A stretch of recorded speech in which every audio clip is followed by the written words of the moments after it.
So what is imposter syndrome and why is it so prevalent in our lives? Well, today I want to talk about 7 strategies I've used to not necessarily eliminate imposter syndrome, which I'll get to in a minute here, but instead turn it into something positive.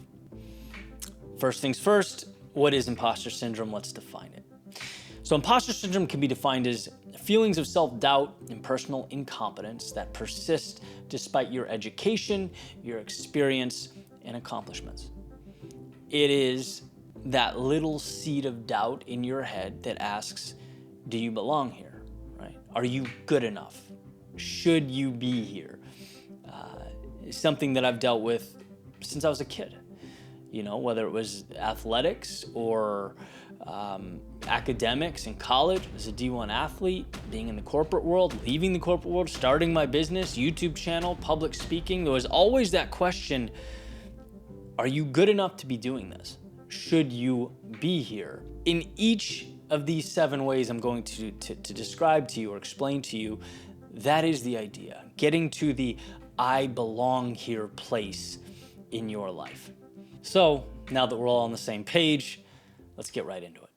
First and foremost, understand that while it feels like a problem, it's not. It's more procedural. It's not a you thing, it's an everyone thing. It's a human thing, right? When we're kids and we have growing pains, right? Because our bodies are physically being altered, it's uncomfortable, but we understand that it's something that we deal with to eventually arrive at a future state. And so what we feel with imposter syndrome, to me, is just the mental version of that. It's mental growing pains. It's not a stop sign. It's not a red flag. It's not something that you are dealing with entirely on your own. It's part of the process. Which brings me to number 2, imposter syndrome is exciting. And I know you guys probably love me for that one, but just hear me out. If you wanted 0 imposter syndrome in your life, what would you do? Because you could have exponentially less. You could stay inside. You could not push yourself. You could not embrace the challenges of life.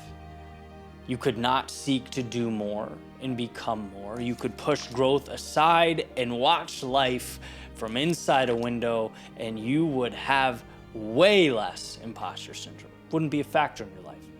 But think about the things you'd be missing out on, right? And that's what excites me, and that's what gets me through those moments of, am I good enough to do this? Should I be here? It reminds me that I took the path that meant the most. And there's something to that. There's something powerful in understanding that you made the difficult, meaningful choice, and you're enduring those trials and tribulations. That's a beautiful thing. So next time you spot imposter syndrome throughout your day-to-day, remember that. This is difficult, but I'm here for a reason, and it's gonna be worth it. Number 3 is visualize success. Right? You have to see what you're changing into as you are becoming that thing. It's one of the most powerful things Michael Phelps ever said, was him talking about visualizing so much about what he accomplished. It happened in his head long before he arrived there, right? It was the template that he sort of filled in as he went. There's that saying, people follow through on who they believe themselves to be. So you have to start seeing yourself as the new target or new ideal in order to give yourself a chance, right? And then you sort of prove to yourself, you earn that confidence every day in becoming that new thing. There was an incredible story I heard years ago. I was watching a panel of actors on stage, and they were taking questions from acting students. And one of the students said, or asked them, hey, what's the most important part of your wardrobe? And one of the actors said, absolutely, unequivocally, it's the shoes. Everything starts from the ground up, right? You put those shoes on, you act very differently in clown shoes, right, than you would dress shoes. It's part of the persona. And the powerful thing I took away from that was I can go into my closet every day and choose what shoes I want to wear. I have so much control over the persona and how I project and present myself. Again, it doesn't mean that you're being fraudulent. It doesn't mean that you're feigning confidence or competence, but it means you're giving yourself permission to be something new, to explore and to push yourself into a new territory, and that's okay. In fact, that's beautiful.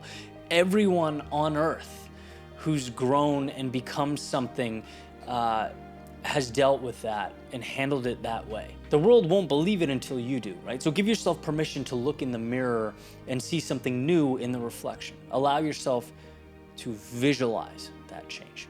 Next is having a strong support network. And I can't even begin to explain how important this is, how valuable this is, right? Particularly when you are in that valley of despair, right? That's what imposter syndrome is. It's like the excitement's worn off, you're trudging through reality and asking yourself, can I do this? Am I good enough? Do I belong here? And, I can say from experience that having people that can put their arm around you and say, you signed up for this, right? This is challenging, but it's meaningful. And there's something good that's gonna come out of it. People that can help give you feedback, people that can push you when you need it, right? It's not you against the world. And sometimes when we are at our most vulnerable, it's great to be surrounded by folks that will remind you of that and help push you forward. Number 5 is momentum. And this is a critical one because human beings are most content, right? We're at our happiest when we're making progress. And so when we're looking around and, imposter syndrome's kicking in and we have that self-doubt and we're not feeling good about ourselves, a lot of the time it's just because we're lacking any type of relevant momentum. We have to create that ourselves, initiate the progress, manufacture the momentum, right? And it's a game of setting up small goals and meeting them so that when you put your head on the pillow at night, you start to feel like that person. That's been my go-to. Every new project, every new role, every business I've started, when I've felt like that, it's simplify, create 3 items, the most important 3 things you can do, sometimes 2, and conquer them. And every time I go to bed that night, I feel better. I feel accomplished. I feel like I belong. Right? Life is a game of progress, and sometimes we have to initiate it.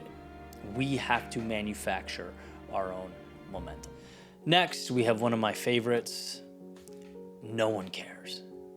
No one cares. I remind myself of this fact every time I find myself, on that metaphorical ledge about to jump into something new and worried about judgment. After all, that's a big part of imposter syndrome, right? You're worried about how you're gonna perceive. Will you be seen as not good enough or out of place? When in reality, everyone is so busy, again, doing their own thing that no one's watching you at all. There's an idea called the spotlight effect. And you're walking down the street, you have your insecurities, right? Or your perceived flaws, so you think. And we think everyone's looking at us and seeing those same things. We think everyone sees the stain on our shirt that we're worried about, when that's just not the case, right? People don't see those things. People are consumed with a million other things. And so there's a real freedom in that when you understand that, hey, this is you on your journey with the people you choose to surround yourself with.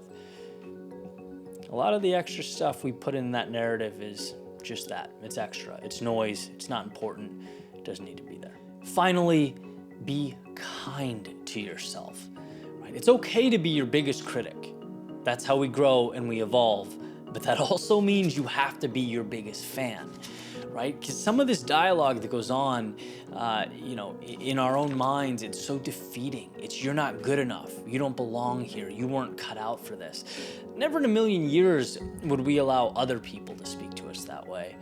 So why do we allow that type of talk to go on in our own minds? Look, doing anything meaningful is difficult, right? There's going to be times where you have to play the student, where you simply don't know.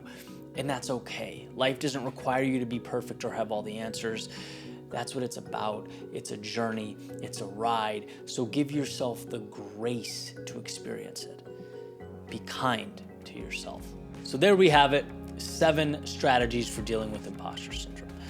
I hope this gives you something valuable to put in your back pocket for when you need it most. Don't forget, it's okay to play the student. It's okay to not know. In fact, life requires that of us. So next time you find yourself in that spot where the mind's chattering and the negative self-talk is trying to take up space, remind yourself that you do in fact belong there, and the best is yet to come.